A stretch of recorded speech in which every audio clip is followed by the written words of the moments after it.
Hi everyone, welcome back to my channel. In this video I'm going to be talking about our SnuzPod 3, which is our bedside crib, and I'm just going to be talking about it like a review, how I've been finding it and how we've actually used it, because I really wish that I had watched a video like this before we came home and brought the baby home, because I would have found it really helpful. If you are new, then hi, I'm Helen and I am a first time and fairly new mum to my son Arthur, who is now 5 months old. So please subscribe if you would like to see lots more motherhood videos and lifestyle videos, and I've also got lots of pregnancy videos as well if you are still pregnant. So firstly, I'll just talk to you about the different features of the SnuzPod and then I'll go on to how we actually use it. As you can see, we chose to have the white and wooden crib. There are different colours. I think there's all white, there's white and grey and other colour variations. This just suited our room best. And I really like the SnuzPod, what it looks like. It looks sturdy and it is sturdy. I didn't like the cribs that have the legs or the metal legs. They just didn't look as nice, I felt. So the look of the SnuzPod is definitely one of the reasons why we bought it. We found the crib really easy to put together. I say we, my husband Matt basically did it by himself. I was quite heavily pregnant at the time, so I couldn't really help. My bump was getting in the way, so it's a good excuse.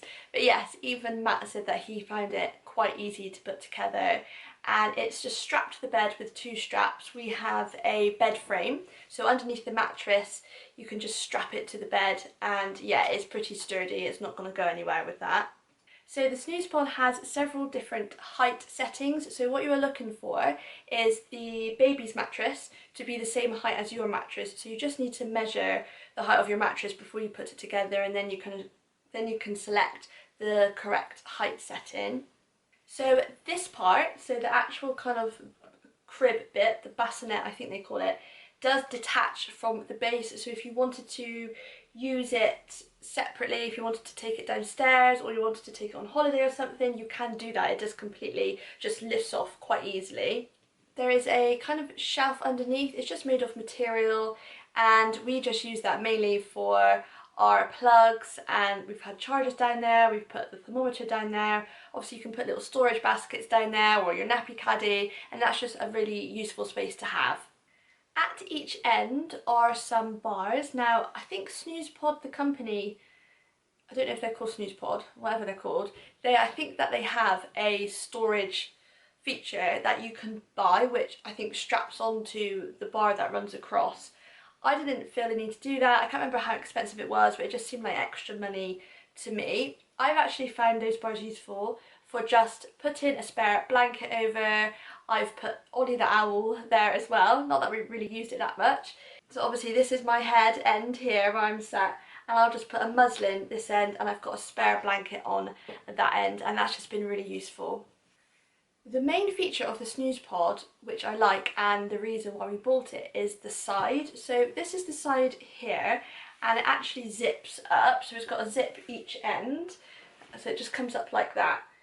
Some of the other cribs have a drop down feature where the sides you kind of need to pull it up and then it goes kind of in, it drops down on itself. But I really preferred the zip side. I just find it a lot easier to use, because we did go to a shop and looked at different cribs, and I much preferred this side to the other ones. If you don't want to use the zip down feature, you can actually put a metal bar in here which will keep this up, so even if you unzipped it, it won't go anywhere, so that is an option as well. Then both sides have mesh, so you can see baby through. I did find the mesh a little bit thick, if I'm honest, but yes, in theory you can see through there. The SnuzPod 3 also has a Reflux feature, so it comes with a little stand which you can put under one end of the crib, so you can just raise it one end. I know there's kind of varying thoughts about that, even on the NHS there's kind of conflicting advice, but I guess if you've been advised to raise your crib one end, then the SnuzPod 3 can do that for you. So the crib comes with its own mattress here, as you can see, and it just slots in there really easily. Bedding wise, I chose to use the SnuzPod mattress protectors, and I found them absolutely fine. And then for the sheet itself, our fitted sheets came from Amazon, and they weren't particularly for the SnuzPod. I think they were £8.99 for a pair, but they fit it absolutely fine, so I will leave a link for you down below if you would like to look at them. I think that is everything that I wanted to say to you about the features of the SnuzPod, and now I'll just talk to you about how we actually have been using it. So my son Arthur is now 5 months old, so he won't actually be in this for much longer, hence why I thought I'd better get on and film this video for you. And it's worked really, really well for us. So firstly, as you can probably see, the SnuzPod isn't against the wall. There's a gap here, and that's because down here I've got a tiny little table that I found in our house, which is really, really convenient. You need something quite small. Just to put my nightlight on, I keep a bottle of water there. I've put my pumps and things like that because I express milk. So all of that is just there. That was just handy. Obviously you can put this against the wall, but for me, because I wanted a nightlight, I just found that this was the best thing for me to do. So all I do is pull my pillows down a bit. I just make sure that my head is obviously opposite the baby's head, but that's easy enough to do. That's no problem. So when we first brought Arthur home, it didn't actually occur to me to keep the side down. I was thinking I'll have the side up, and then when he wakes up for a feed or whatever during the night, I'll just unzip it, get him out, put him back in and zip it up again. But that came with a few issues. So firstly, as I mentioned earlier, the mesh is quite thick, and even with my little nightlight on, I just felt like I couldn't really see him. Obviously when you bring home a newborn, it's so new, they're so vulnerable and fragile. I really wanted to be able to see him well, and I felt like I couldn't do that well whilst I only had my nightlight on quite dimly. So that was the first issue. Secondly, if you've already had a baby, or you may have already heard or know, it's not rocket science, but newborns obviously don't like wide open spaces. They like being cuddled, they've been in the womb in water, all cosy and warm, and being somewhere like a crib where it's all kind of wide and open, they didn't really like that. Plus Arthur had a really strong startle reflex, so I'd pop him in here and then he'd just like wake himself up by his startle reflex. And then the other thing that I quickly realised upon getting home is that because we chose the zip side, as I said, it flaps open, and it meant that, as you can see, it comes onto the bed. Now we only have a double bed, so if I'm kind of led here, I get in the way of opening, and then obviously the pillows do as well. So that was a bit of a pain. And so then all of those things combined, Arthur wasn't kind of sleeping very well, he didn't like it, and I was like, oh no, like what do I do? I couldn't see him. And then I thought, hold on, it's just really obvious. Why don't I just keep the side down? I don't need it up like that. Being a newborn as well, that he wasn't moving very much, so I thought, why don't I just keep the side down? So in the very first few weeks, maybe even a couple of months, I would have this side down like this. Obviously it would be underneath the duvet, not as it is now, on the sheet, and I would literally lie completely on top of this side panel, which I will show for you in a cutaway clip as well, because you probably can't quite see that. I would completely lie on top of it, so I would be right on the edge of our mattress. And what you can't see, so there's our mattress edge, then there's like our bed frame, and then obviously the SnuzPod. So I'd probably be lying a little bit on the bed frame, just as close to him as I could get, and I just used to kind of like put my arm around him and like lay a hand on his tummy to make sure that he stayed asleep initially. It was a bit uncomfortable because the top bit of this has got obviously quite hard plastic in it, so it's not very comfortable to lie on. So I used to actually put a towel underneath me. And then eventually I just got a bit fed up, and I must have just adjusted to it because I didn't really feel it in the end. But yeah, it can be a little bit uncomfortable and a bit hard to lie on, but that's just how I used to do it, and that worked really, really well. Bit by bit, as babies do, Arthur got used to it.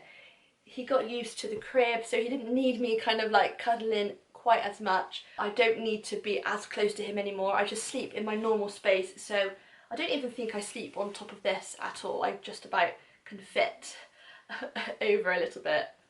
Keeping the side down is also a lot easier, so I don't have to keep unzipping and zipping up. When baby's awake in the night, obviously you're so tired, you can't be bothered to keep like going up and down all the time, so having it open is just really easy. As I said, the fact that this has a zip drop down side worked really well, and is the main reason why I preferred the SnuzPod to the other cribs that we looked at. because the other ones drop down, I assume that that means there would still be a gap or something, you know. So for us, as I said, there's the bed frame is a bit lower than our mattress and a bit lower than his mattress. Obviously it's like that. So the cribs that drop down, there would still be that gap, which I wouldn't feel very comfortable about leaving the side down. I don't think that would be very safe. Whereas this one, because it opens out, it bridges that gap, so it's nice and flat. You've got the mattress, then you've got the side, and it just runs onto our mattress. So for me, I personally feel that that is pretty safe. I think if we had bought one of the other style cribs with the sides that kind of drop down like that, I don't think I would have been able to have co-slept with him. I just wouldn't have felt safe. I think I would have had to have kept it up all the time, which would have been really annoying and made my life a bit more difficult. Obviously, I'm probably a bit biased. This has worked really well for me and our family, and for me and Arthur. If you are thinking you don't want to use it like this, maybe you might consider using a different style bedside crib, but you just have to think how you might work it. But if you are thinking you might like to use it how I'm using it, then I would definitely recommend having the SnuzPod. So in preparing for this video, I was kind of thinking, what are the pros and cons? And I don't think I can generally say that there are any cons or disadvantages to it. So I like what it looks like, I like the fact that it's sturdy, and I like the zip down side feature. Those are the best parts of it. There's a big space underneath if I did want to store stuff, the 2 bars at the end, and yeah, we can't really complain. I just want to say that this isn't an ad. I haven't been paid to say this, I haven't been gifted this, it's not a sponsored video. I definitely do not have enough subscribers to be receiving things like that or to be getting offers like that. So this is just genuinely my thoughts and my views, and me and my husband both agree that we love the SnuzPod. And if we ever had another child in the future, I don't know if that's an option or anything, but if we did, then I would 100% use this again, if we still can, if it's still serviceable, or we would buy another one because it's been really, really good. So I hope you found that video helpful. If there are any other baby products that you would like me to talk about or do a little review on, please let me know in the comments below. Don't forget to subscribe. I would love to have you here on my channel. Thank you so much for watching as always, and I really hope to see you in my next one. Bye everyone!